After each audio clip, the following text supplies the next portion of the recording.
We're live. Okay, so it should show up there. Oh, well, thank you for that. That's all right. Sorry about that. It's all good.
I think she tried ringing me too. So, yeah, well, I've just replied to somebody.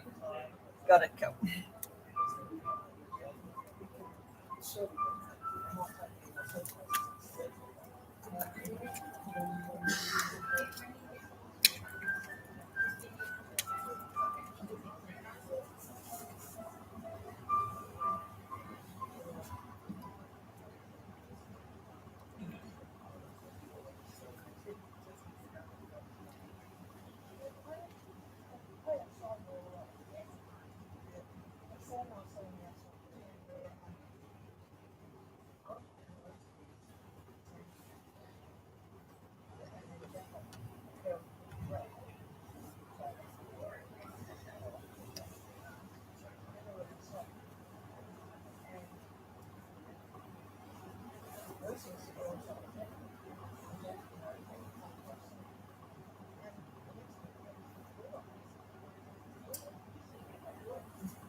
Ladies and gentlemen, before we begin, could I just remind you, if you've got your phones with you, if you'd like to turn them off, just for the duration of the service. Thank you. Please be seated.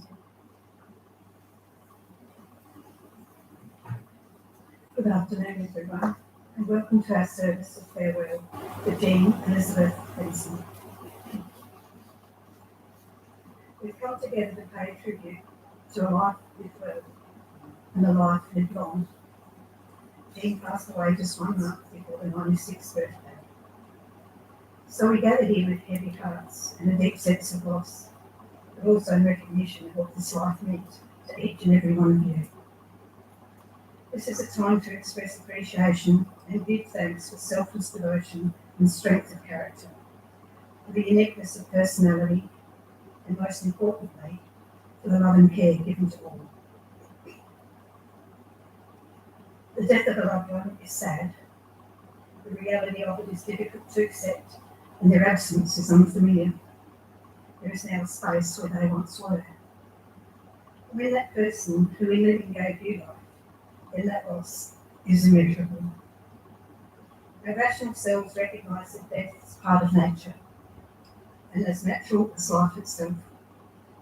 That there is a beginning, a lifespan, and finally an end. But the death of someone close to us, someone who was loved and gave so much, in our final act of love is honourable, to say farewell and to release them to the next reality, whatever and wherever that may be. My name, as most of you know, is Katrina Coleman, and it will be a privilege to guide you through our service for Jean today. I'd also like to extend my own personal condolences and sympathy to Jean's family. Born on the 19th of November in 1926 to parents Walter and Elva Crawford at their home on Auburn Road, Auburn, New South Wales, Jean Elizabeth was the oldest of 4 siblings. Her childhood, although not always easy, was relatively carefree and happy, and it later saddened her to think that, as a child, her husband George didn't have the lovely times that she had growing up. She met George at the pictures, or the flicks as it was usually called, when she was 16. They were engaged at 21 and married at 23. They had 5 children: Lois, Sandra, Sam, Trevor, Colin and Darlene. Needless to say, it was mostly a hard life for the young couple. George worked 2 jobs, and Jean, as well as being a full-time mum, also worked part-time. Apart from taking in mending and darning for the local laundry, she also worked at a cake shop on Saturdays, where her talents at cake decorating were put to good use. She was for some time employed by the White Rings Company to demonstrate cake icing and decorating. Jean was very good at creating opportunities and made the most of them. A wonderful, rather beautiful story about Jean, which illustrates just how remarkable and community-minded she was, is the story of the Burning Acres Social and Happiness Club. This jolly band of like-minded people came together to enjoy outings and raise money for Camp Quality, and it was so popular that there was a waiting list to join. The aim of this non-profit club was to bring happiness to others whilst we can, and they certainly lived up to their creed. Jean and her friend Elsie organised monthly day trips, and a couple of times a year would make arrangements for a week away with a busload of revellers who threw themselves into all sorts of activity and had lots of fun, laughter and good times. Jean believed that you're never too old to learn, and once when George was in hospital, she resolved to learn to drive a car so that she could visit him. So once her driver's licence was a reality, she then became determined to learn to swim, so she'd be able to drive the family to the beach and rescue them when she had to. Jean moved from Sydney to Millicent in 2008 when she was 81 years old. She lived quite contented in a little cottage at Bonham, where for a long time she continued to do her own cooking, her gardening, and thoroughly enjoyed the bingo and other activities at Bankshire House, as ever involved and socially active. My own memory of Jean is quite clear. I can still picture her in my mind, and since speaking with Sam and Trevor and reading her memoirs, I feel a real admiration for her. It seems to me that Jean believed that true inner happiness does not come from the material things of this world, but from doing the best you can with whatever you have. Her life may not always be a bed of roses, but her advice was to remember this: forget the bad times, as in everyone's life must come some bad times, but just forget them and remember the good times. And there were certainly quite a few of those. Jean's family have their own wealth of memories of growing up at home with Jean and George, and we're going to hear some of those memories now. Dale, would you like to come up and read your mum's tribute?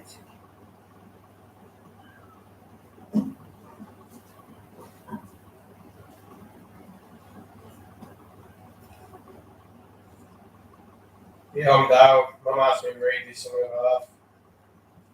What a woman our mum was. We had a good life. It was tough, strict and full of love. Money may have been scarce, but we didn't go without, or we didn't think we did. Sewing, gardening and cooking were just a few of her talents, and no one could make chicken beef soup like our mum did.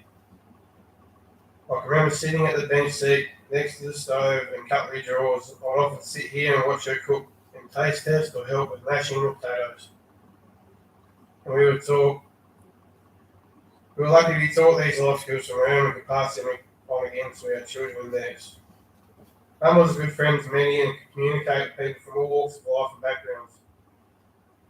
Mum was interested in everything and could converse on many things. She had a group of friends and they would catch up on a certain day each month. They called themselves the Granny Yackers. There's about 8 to 10 of them originally, and that's what they would do, yak the day away. These meetings were a great outing for many people that may have been lonely or whatever and needed a bit of laughter, fun, plus friendship in their lives. Any money raised was given to Camp Quality for kids experienced cancer after a neighbour's child who was riddled with this disease from birth and died at 2 years of age. Words spread quickly of this group of friends, and one thing led to another. Plus the day bus trip started. I can still remember the cackle of all the oldies voices gathering on the front lawn in Yagoona waiting for the charter bus to arrive. They would have the same driver most of the time. His name was Don, and he had as much fun as they did. Through the success of these days' trips, then turned into overnight and annual weekly trip. Mum put in an incredible amount of time and effort into planning these trips and loved it immensely. Her good friend Elsie Cobb would manage the finances so Mum could manage the food and the fun. Later on in life, during my challenging teenage years, to be honest, Mum and I didn't get along that well. Always wanted the last word. Let's see where I get that from. Mum, being the wise woman that she was, decided if she didn't argue with me as it got her nowhere, that I would run out of wind. I still haven't got out of that habit yet, but I try to, well, little. Having survived the friendship through those years, I can honestly say that we became best friends. We often talked about those hard times we gave each other and were able to laugh about it in conversations we always had. Mum was so proud of knowing how my girlfriends from school were all still in contact with each other, and I look forward to me telling her how our annual catch-ups went. She thought I was so lucky to hold on to these friendships for over 50 years. Mum lived independently for 94 and a half years, which is amazing. But unfortunately, a full lengthy stay in hospital abruptly put a stop to her independent living. She then needed to move into a residential home. This was the beginning of the end for her. She struggled with her blindness and deafness, and later her lack of mobility, then losing her voice was the last cruel step for Mum. Her quality of life was diminished. Mum, I'm so happy you got to spend so much quality time with my children growing up, and then again with their children as Granny. Our memories of you always turn into a smile. Our photos of you will live on forever in our hearts. We all love you and we all miss you greatly.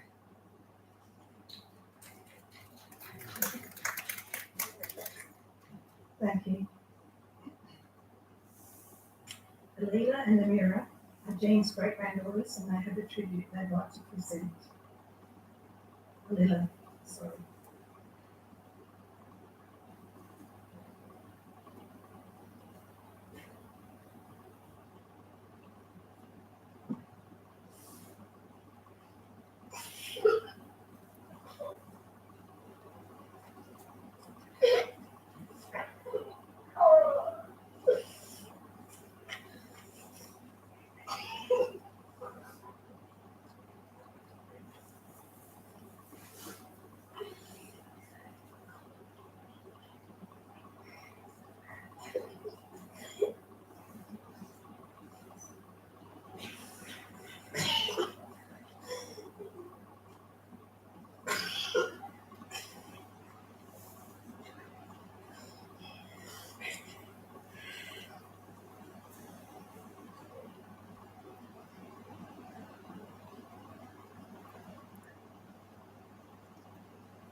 Our granny was so kind. Our granny.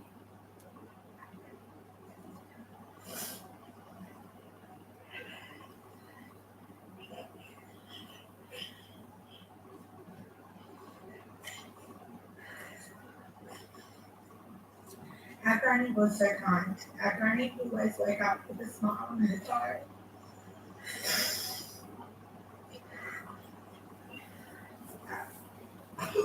Our granny was so special to us. You know, she loved going on the bus. Our granny gave us special cuddles. She loved watching us jump in puddles. When we visited Peterson, we loved picking strawberries from her garden. We sometimes did big birds. She always reminded us to say hug. Granny gave the best hugs. She also loved her cappuccinos in her special mugs. We know Granny's favourite flavour chips were salt and vinegar, just like us. She always knew we had a run at her place when the doorbell didn't stop ticking on doing. When we see butterflies, we think of our special friends. They are beautiful and bright, just like our Granny. One thing we will remember is Granny always having violet gum, chocolate in her never-ending lollipops. We also loved going to the shops with her and eating her favourite yummy red cutlet chops. Granny Walker has always been a hit with us three. We walked the hills and the gardens together to pick flowers and see the bees. What we love the best about our Granny is the special time we share together. These memories love these times we will last forever, but always remember and remember.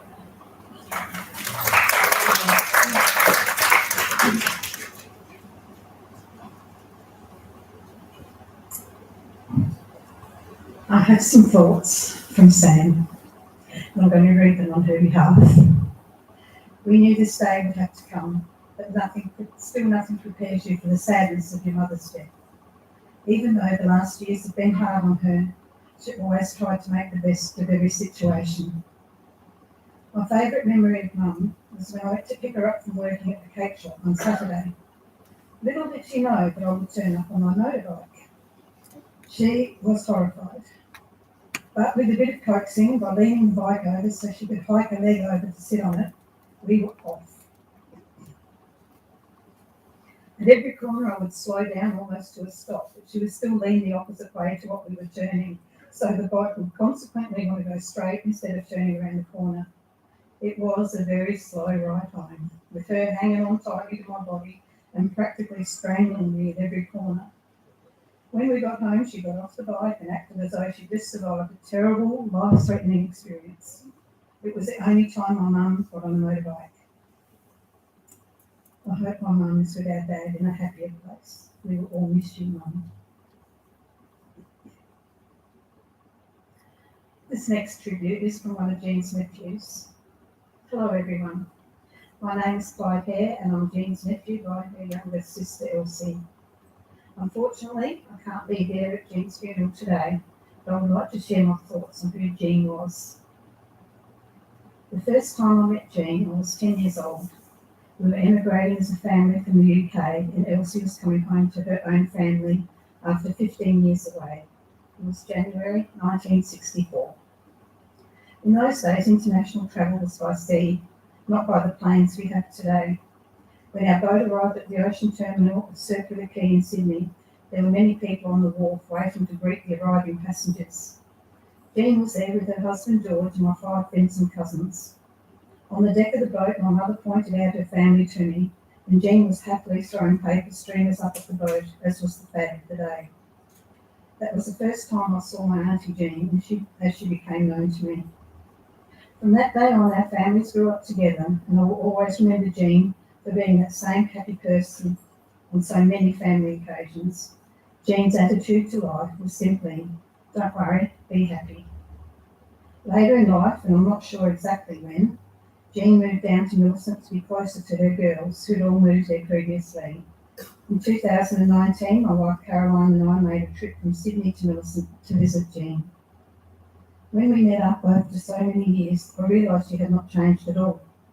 She still had that same effervescent personality from years gone by. It was a lovely few days that we spent together with her. She told us stories of her childhood, showed us our family tree, which she had researched right through to including my own children. And she told some funny stories about living and managing by herself, despite her difficulties with sight and sound. That was Jean, never afraid to laugh at herself. Jean exuded happiness and positivity. She lived every day for what it was worth, and she knew every day was a bonus not to be wasted. Jean was a role model for all of us on how to grow old happily and gracefully, no matter what life throws at you. And this is how I always remember my Auntie Jean. Rest in peace, Jean. The purpose of a service such as this is to pay tribute, to appreciate and express gratitude, and most of all, to remember the one who is now no longer with us. It was beautiful to hear these stories about Jean from the perspective of some of those that knew and loved her. We're going to pause in this service now for a short break as we watch a slideshow and snapshots of her life. You might wish to use this time to recall your own memories of Jean, or just bring her to mind and relive some memorable moments.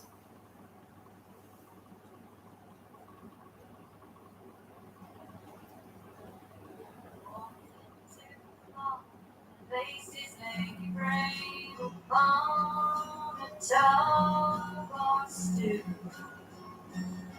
And in a long soft southern drawl, I just have a glass, then things cool. Ballroom girl with wise and knowing eyes, slowly lead 'em up and there.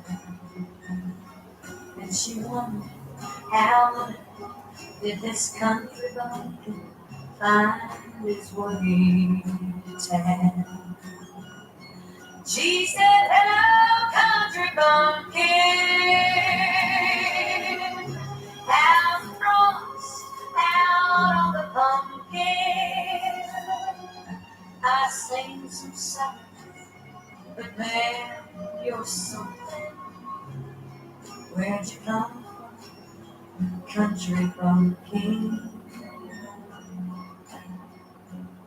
Just a short year in a sweat-drenched bed of tears and joy and pain, into this wondrous world of many ways. One more one became. That same woman's face was wrapped in a wretched look of love and tenderness. As she smiled out at the warm, cuddly boy child, feeling at her breast. She said, hello, country bumpkin,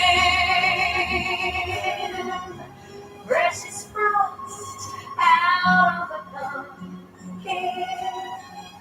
I sang some songs, but baby, you're something. Mama loves her country bumpkin. 40 years of hard work later, in a quiet country place, the heavy hand of time had not erased the wretch from the woman's face. She was lying on her deathbed, knowing fully well her race was almost run. But she smiled at the sad and gentle eyes of her husband and her son. She said, so long, country bumpkin, frost is gone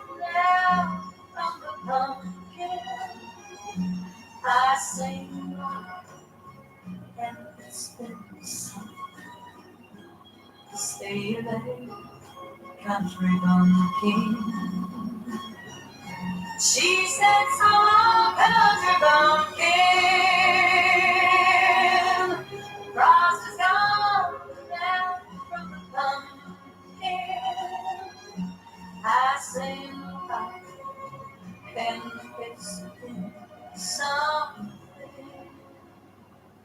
Sailing country bumpkin."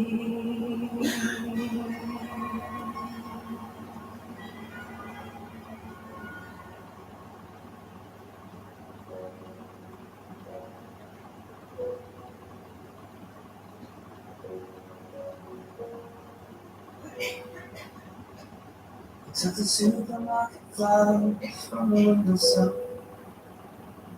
Threw the day old tea from the cup. Backed up the photo album that you had made. Memories of a life that's been lost. Took the Garrett Wilson cards and stuffed animals. Pour the old ginger beer down the sink. Dad always told me, don't you cry when you're down. But Mom, there's a tear every time that I blink. Oh, I repeat, it's tearing me up, but I know a heart that's broke is a heart that's been loved. So I'll sing hallelujah. You were an angel in the shape of my mom. When I fell down, you'd be there holding me up. Spread your wings as you go. When God takes you back, say hallelujah, you're home.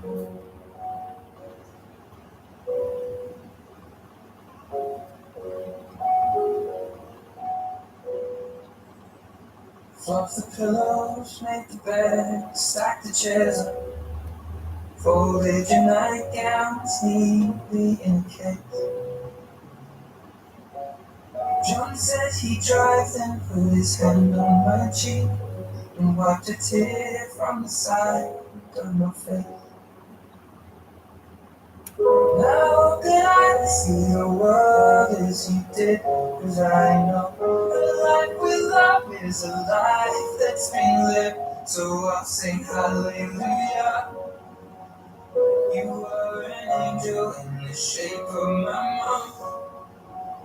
When I fell down, you'd be there holding me up. Spread your wings as you go. When God takes you back, say hallelujah, you're home.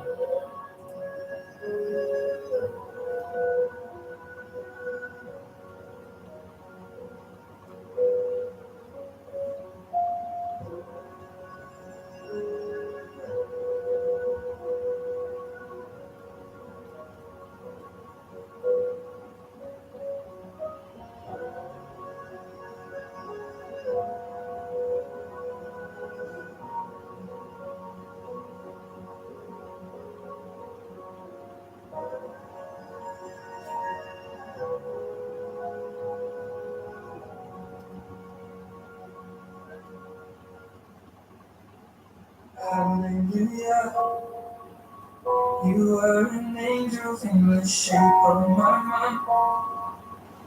You got to see the person I have become. Spread your wings and I know when God took you back, He said hallelujah, you're home.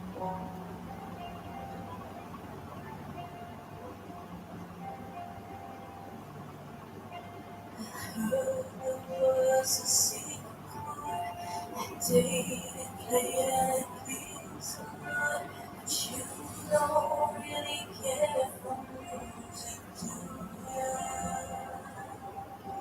Well, it goes like this: the fourth, the fifth, the minor fall, and the major lift, the baffled king composing hallelujah.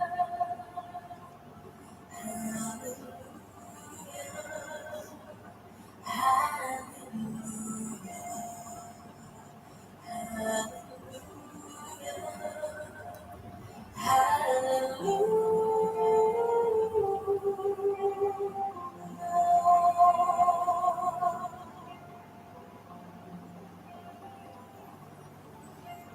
faith was strong that she needed proof. You saw her bathing on the roof, her beauty and the moonlight. Hallelujah. She tied you to her kitchen chair. She broke your throne and she cut your hair. And from your lips she drew the hallelujah.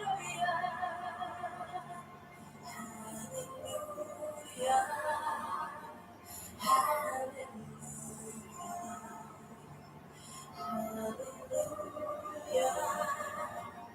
Hallelujah.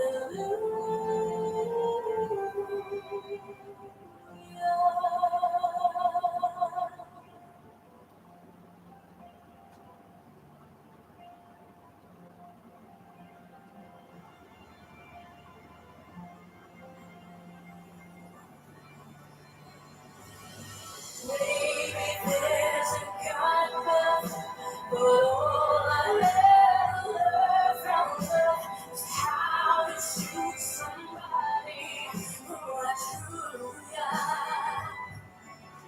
And it's not a cry that you hear at night. It's not someone who's seen a light. It's cold and it's a broken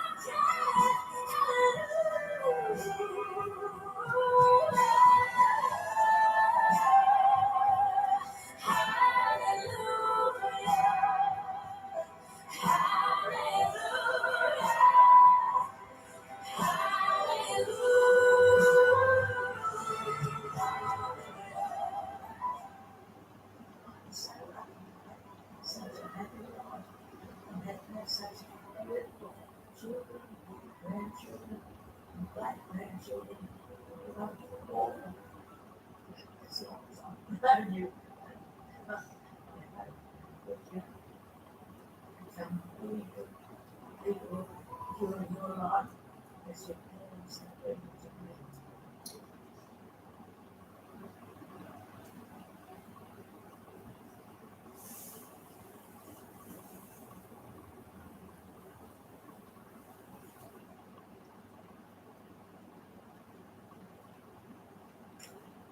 Jean Fensom was a good woman. A good woman who made the most of her life and who managed to do a lot with a little. This meant that she did nearly everything herself with her own two hands. Sewing, cooking, gardening, she did it all. A daughter, a wife, a sister, an aunt, a friend, a mother, grandmother, great-grandmother. She fulfilled all these roles and more besides. But first and foremost, she dedicated herself to being a mum, even though she later reflected that, and this is the quote from her memoirs, "I always feel that I was a cranky mum at times, but I never stopped loving all of you. We all do what we think best at times, only later on in years we think back and think we could have handled things better. But the older you get, the wiser you become." Jean and George might have been your typical battlers, but they gave the family all that money can't buy. There's things that are truly important. Caring parents, a stable, happy home, and a life that was as good as they could possibly make it. Jean lived by her own straightforward, practical philosophies with an optimistic outlook and unquenchable spirit. The time has almost come to say that last goodbye as Jean continues her journey. Although she is no longer with us in a physical sense, Jean has left a little of herself in each of you. Leo Biscaglia said this: "I know for certain we never lose the people we love, even to death. They continue to participate in every act, thought and decision we make. Their love leaves an indelible imprint in our memories. We find comfort in knowing that our lives have been enriched by having shared their love. In 1,000 tiny ways, we're all made up of those that have gone before. They've helped to form us, influence us and teach us, comfort and love us. We carry them with us in our DNA, our hearts and minds, and our shared memories. Now the next generations will continue this heritage and carry it forward. This is the legacy Jean has left her family, one of love, laughter, and endless spirit." If she were here and able, I wonder if this is what she would say. Don't remember me with sadness. Don't remember me with tears. Remember all the laughter we've shared throughout the years. Now I am contented that my life was worthwhile, knowing that along the way I made somebody smile. When you're walking down the street, if you have me on your mind, I'm walking in your footsteps, only half a step behind. So please don't be unhappy because I'm out of sight. Remember, I'm with you each morning, noon and night. And from her memoirs, the last word from Jean. I have enjoyed my life and being your mum, and I wouldn't have changed it for anything. The only thing I'm sorry about was that I used to be such a cranky mum. But I've always loved each and every one of you, and will always. Signed, your loving mum. I address these words to Jean herself. Jean, as we bid you goodbye, we're thankful to have shared in joy in the sun, shelter in life's night storms, and laughter in the same moments. We hold your memory safely within and carry you with us as we move forward with our lives. In sadness at your passing, but with appreciation for your life, we acknowledge how much you meant to us. So we let you go now, for your spirit to be free and your soul to reunite with your beloved George. May you rest in peaceful sleep and know that wherever you are, we wish you well and our love is with you. Goodbye, Jean, you will be missed but always remembered.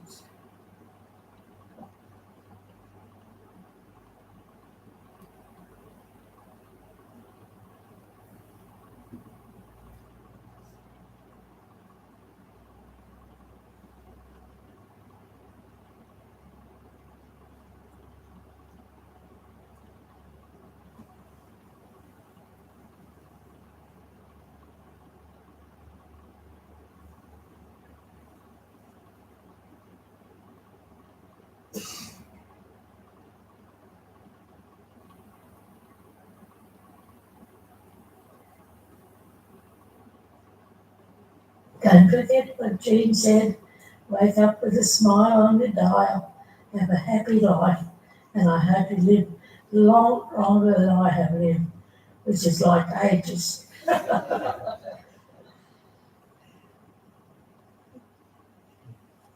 Ladies and gentlemen, that concludes our service for Jean Elizabeth Fensom.